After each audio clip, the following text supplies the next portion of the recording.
వీడియోలు చూసి వచ్చిన వాళ్ళు ఎంతమంది గానుగ నూనె వాడుతారు? ఇప్పుడు ప్యాకెట్ నూనెలు ఎంతమంది వాడుతారు? ఇప్పటికీ ప్యాకెట్ నూనె వాడుతున్నారు. నేను చెప్పే లాభం ఏముందమ్మా? ఏం లాభం?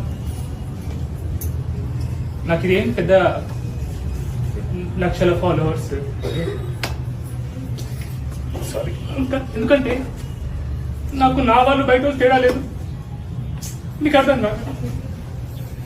ఎవరైనా నన్ను నిజంగా ప్రేమిస్తే, నన్ను నా మాట మీద విలువ ఉంటే, అదేమంటారా, రేపటి నుంచి రిఫైన్డ్ ఆయిల్ బంద్ పెట్టండి. ఫస్ట్ రిఫైన్డ్ నూనె వాడద్దు మీరు ఎవరు కూడా.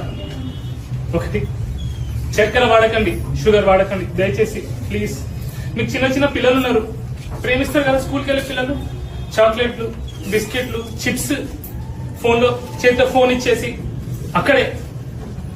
నేను ఎందుకు వదుకుంటున్నామా ఇవన్నీ? ఓకే, సో దయచేసి క్యాన్సర్ ఇలాంటి రోగాలు మనకు రావద్దంటే మళ్ళీ చెప్తా, నాకు సిగ్గు లేదు, మీకు బుద్ధి లేదు. చెప్పినా కూడా అదే చేస్తారు. ఓకే, గానుగ నూనె వాడండి, నెయ్యి వాడండి. ఓకే ప్లీజ్, రిఫైన్డ్ షుగర్స్ వాడకండి. ఓకే, ప్యాకెట్ నూనె వాడకండి. బిస్కెట్లు, చాక్లెట్, చిప్స్లు, ఫోన్లు పిల్లలకి ఇవ్వకండి.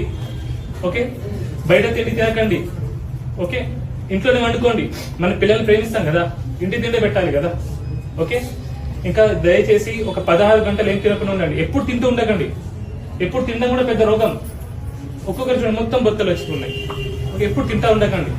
Okay, I'm really very sorry. నాకు ఎందుకంటే ఇలా చూస్తా కదా రోజు పేషెంట్స్ ని. మీకేముంటది, మీకు ఒకరి పక్షాతం వచ్చింది, ఒకరి తలనొప్పి వచ్చింది, కానీ కొందరు నాకు స్టోరీస్ చెప్తారు, వాళ్ళ బాధ చెప్తారు. అది నిజంగా మీరు వింటే మీకు కూడా ఏడుపు వస్తుంది. ఐమ్ రియలీ సారీ మిమ్మల్ని బాధ పెట్టి